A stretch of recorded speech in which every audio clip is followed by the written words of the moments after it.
Famous Times 2, and I'm Jason Howard. Last time we met Adele Morales Mailer, a Spanish-Peruvian girl from Bay Ridge, Brooklyn, who came to Greenwich Village in the mid-40s. She soon discovered a lot of things, including Ed Fancher, who would later found the Village Voice. She had an affair also with Jack Kerouac. And she got to know a lot of interesting people in the village at that time. Well, now we come to where she meets and gets involved with Norman Mailer, one of our country's more brilliant and crazy writers.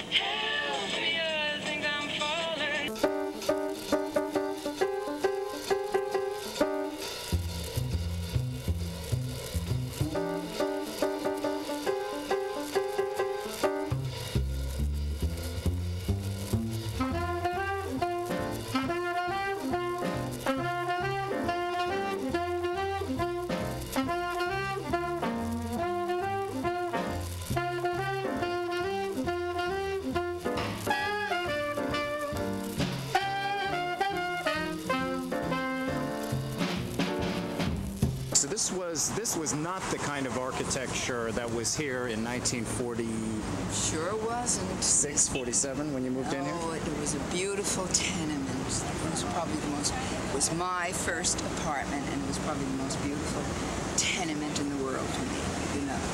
Okay, and we're here, this is on 16th Street and 8th Avenue. Yeah. Explain what a cold water flat was. Cold water flat is no heat, but there is hot water, so I really don't know what the basis of that is. The bathtub was in the kitchen, so I remember I plugged, my shower was those long plugs which I put in the kitchen faucet. And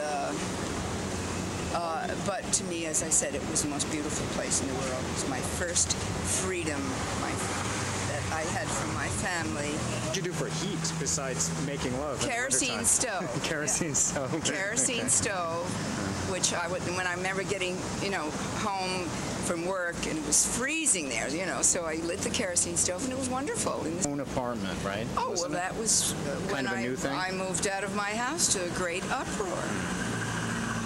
My mother, in fact, I just left home, and when I moved out, I didn't tell her where I was going, and Fancher moved me in his truck.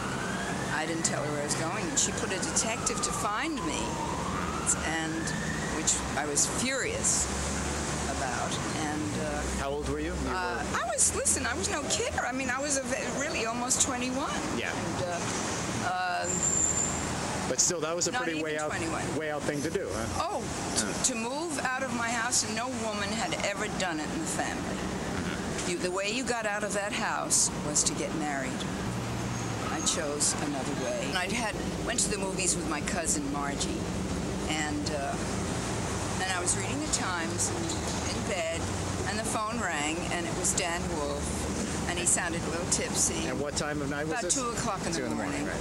Okay. And he said, it ended up asking me to. He said, well, I'm at Norman's. I said, who's Norman? Oh, I said, oh, Norman Mailer. I said, what do you write again? And I really meant it.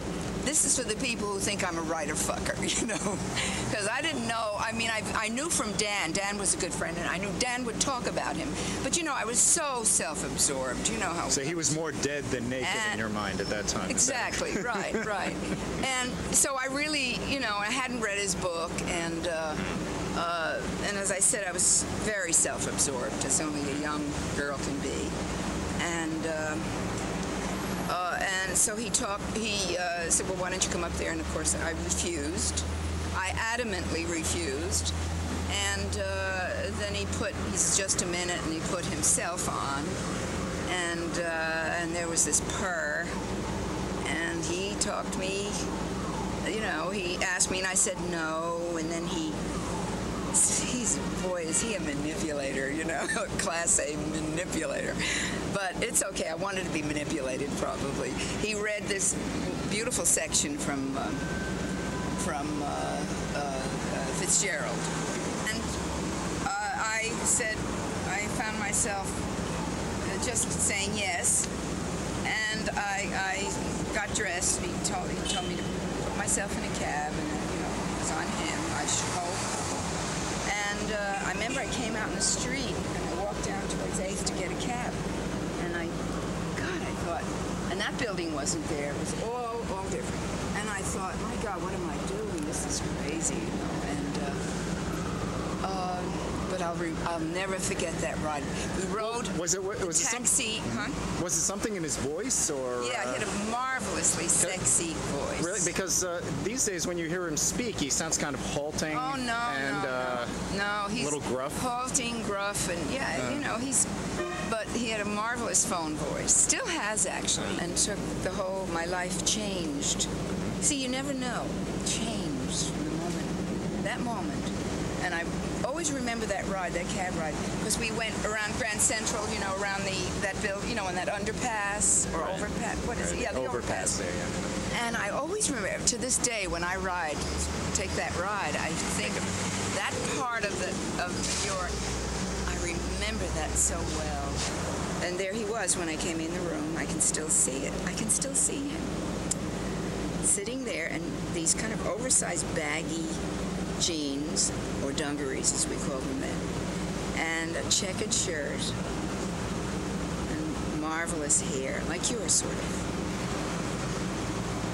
He hardly looked at me. I mean, he was shy.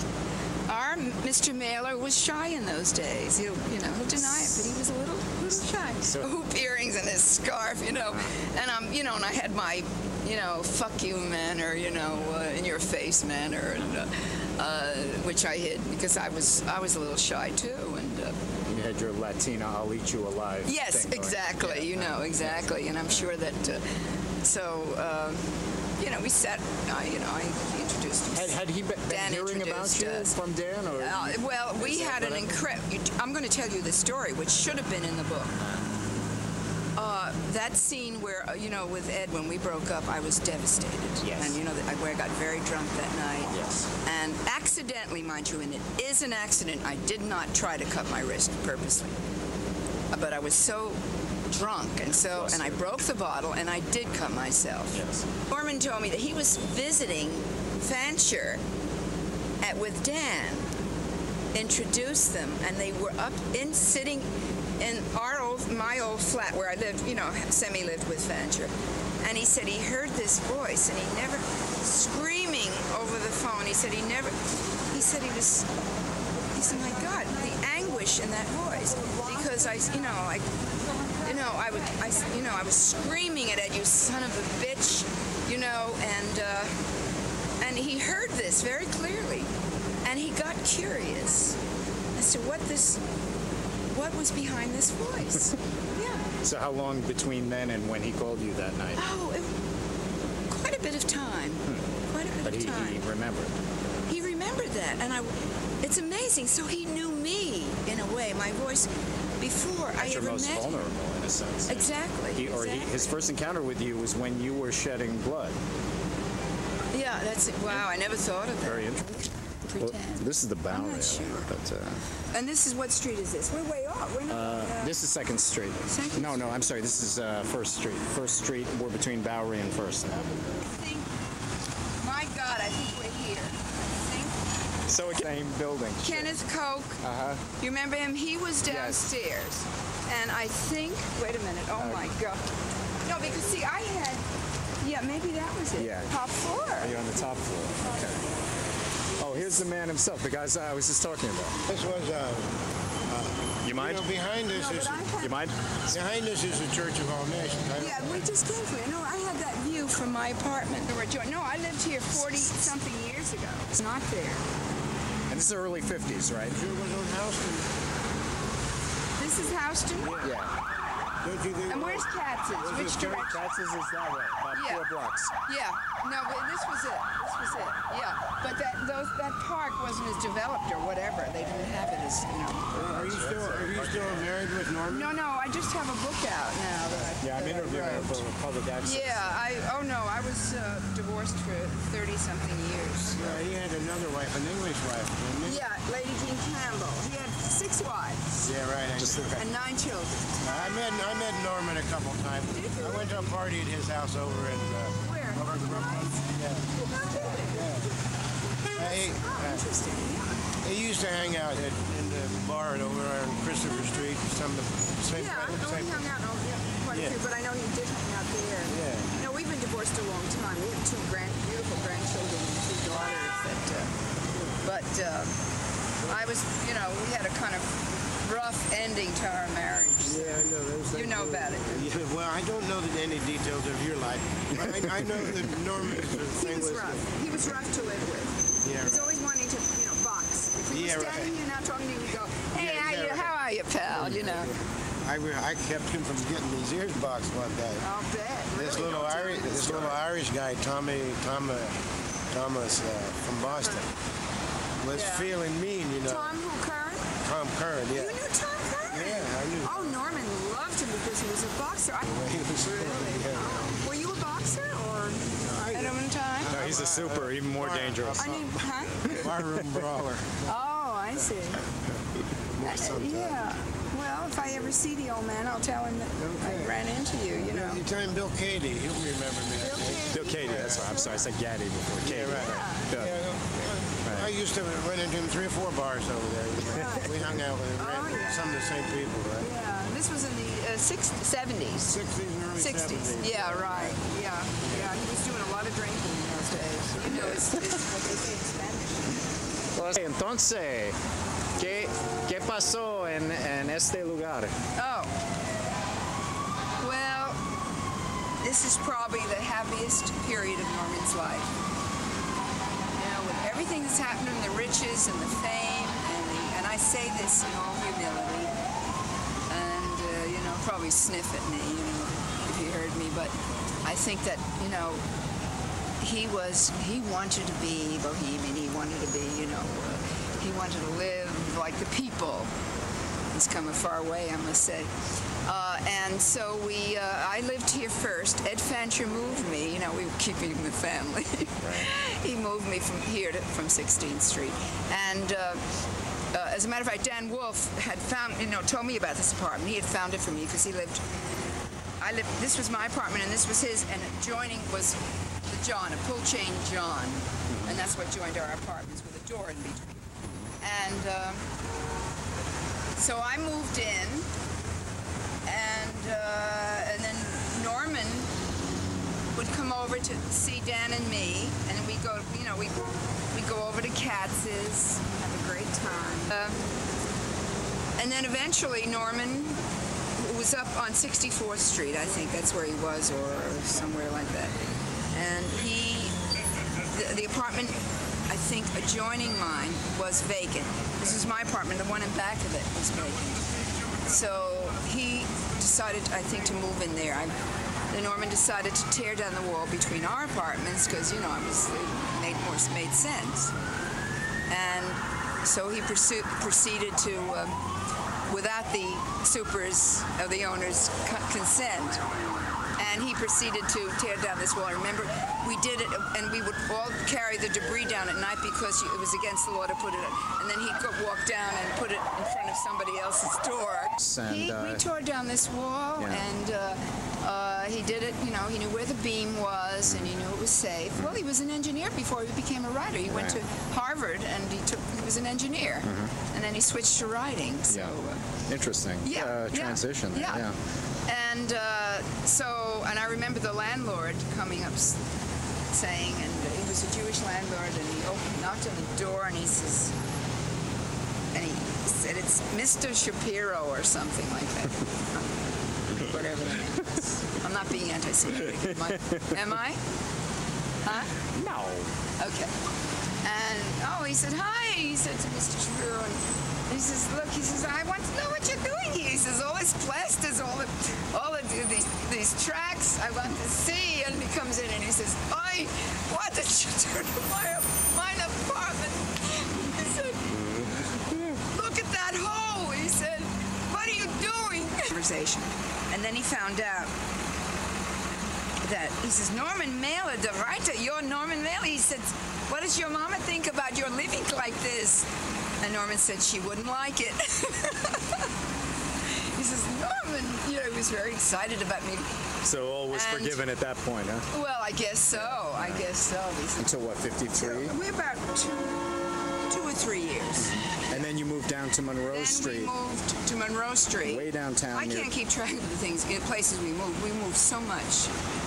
But you moved down near the Brooklyn Bridge to a pretty tough neighborhood. Well, we got a wonderful loft. Time or? Yeah, we began to have parties. We love parties. We love to give parties. And we gave, to this day, people come up to me and say, gee, that was a great party. Many times did in the try. book how he used to justify his massive intake of marijuana and other substances, and he would refer to it as part of his Self-analysis. And that's a lot of bullshit. Don't you think? Well, in that case, a whole lot of us who grew up in the 70s were expert analysts. Well, yeah.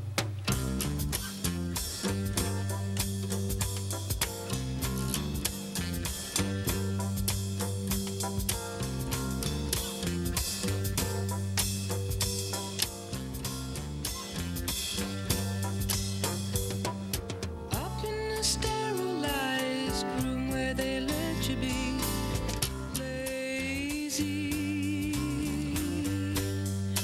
knowing your attitude's all wrong and you gotta change, and that's not easy. Dragon shining with all values known, dazzling you, keeping you from your own. Where is the lion in you to defy him when you're this weak and this spacey?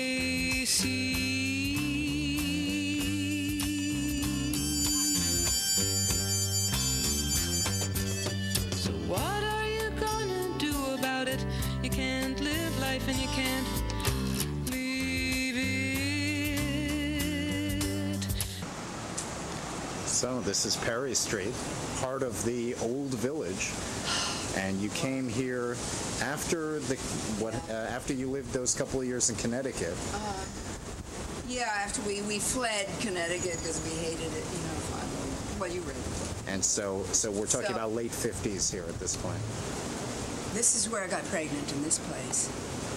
And it was just all downhill. He was just getting worse and worse. I mean, in a sense, just more and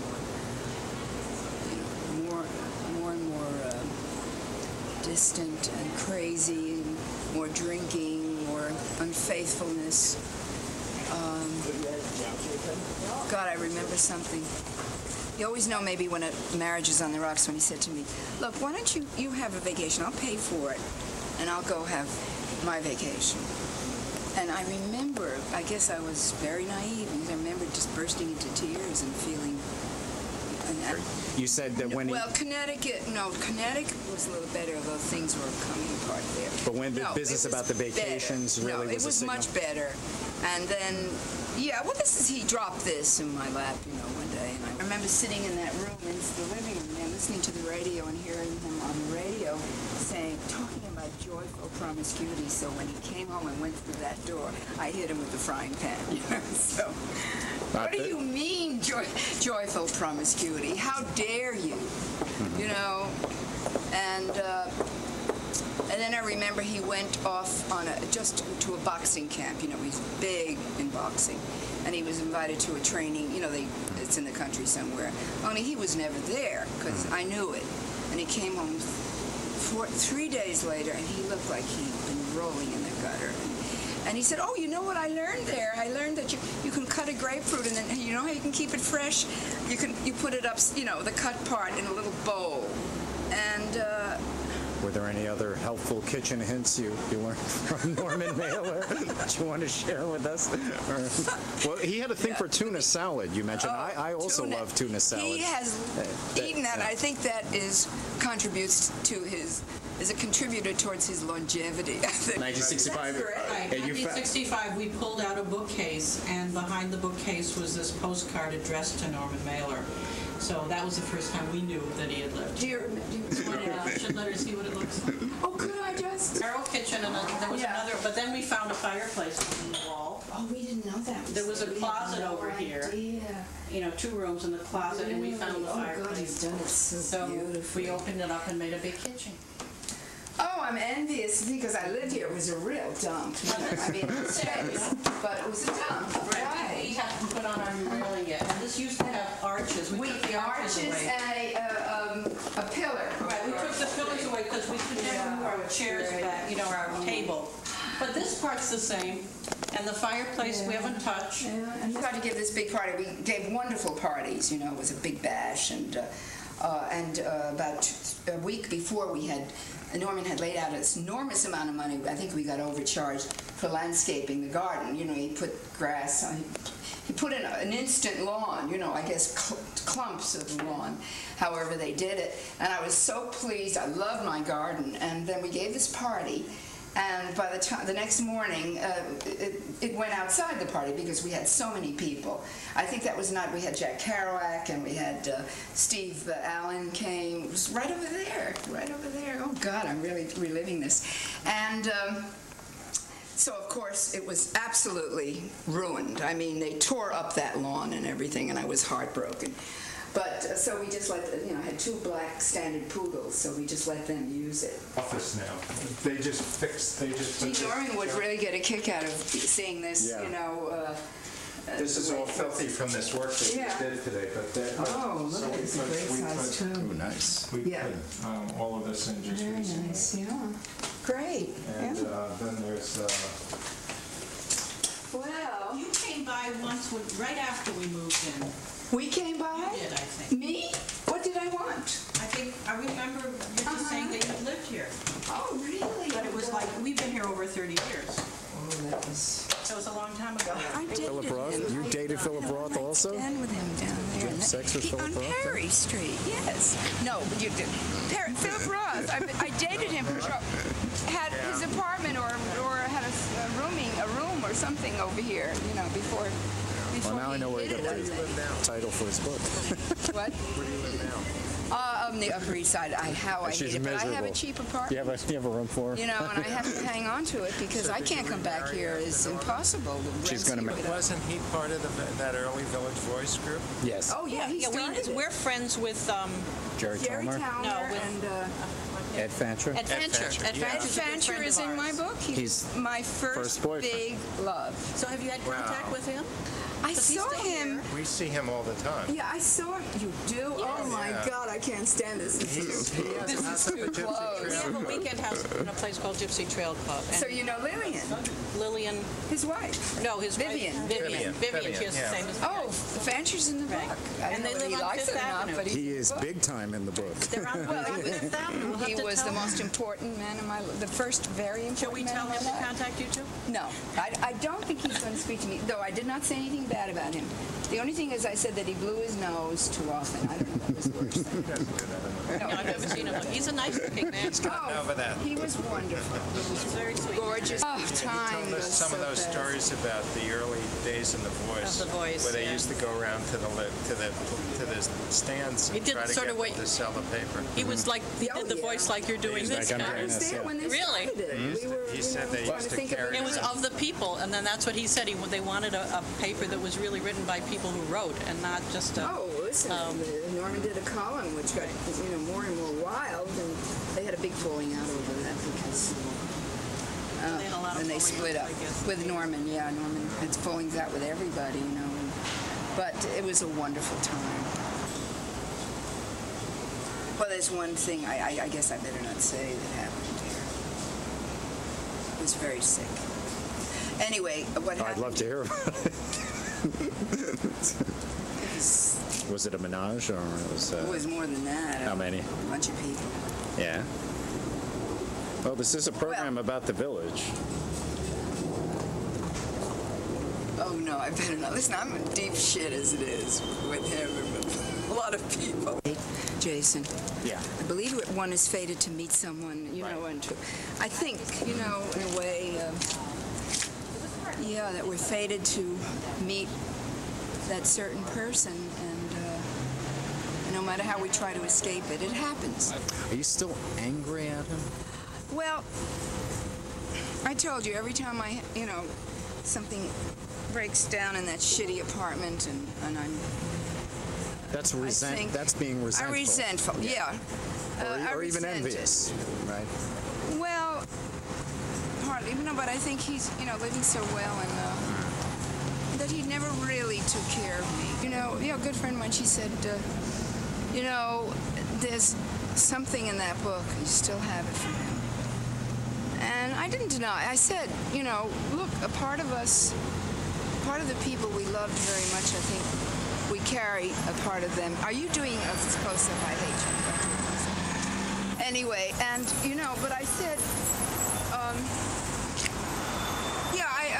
I said, as I was saying, repeat myself, is that there is I think, don't you think that a part of those people we love very much is there inside us? Even if they've done terrible things to us. Maybe in our unconscious. Yes. But we carry that love around, I think, too, But he pretty much killed it, and...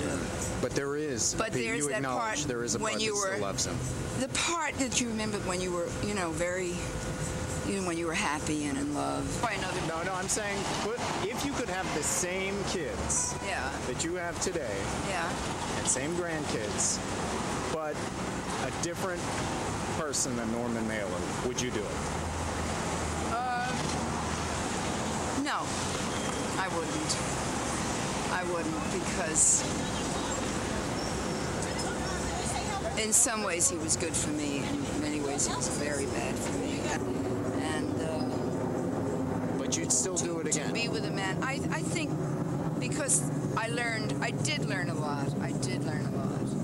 So but I think I probably would have learned a lot anyway, I guess. But wouldn't I?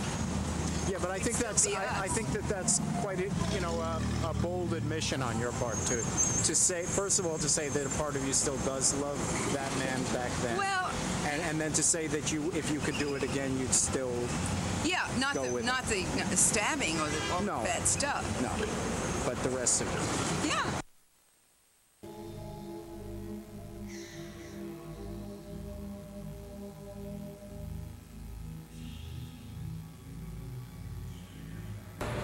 Yes, today is going to be a great shoot. I cannot wait. Everybody watch my show and say, "Oh, Lars, your show is great. We love your dancing, your moves, your style, your charisma." Yeah. Hey, be quiet! I'm shooting my show! Thank you!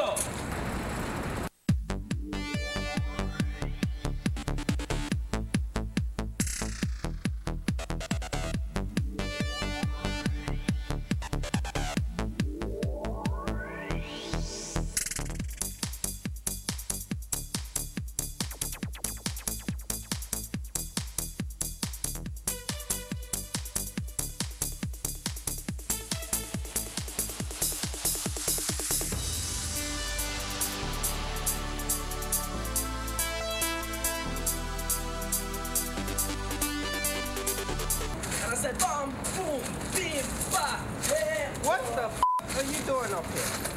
Shooting my show, Eminem. I shoot my show anywhere, anytime. Shoot your show in a f***ing studio downstairs, first floor, not on the roof up here. Eminem, anywhere, anytime, and I groove, and I move, and I move.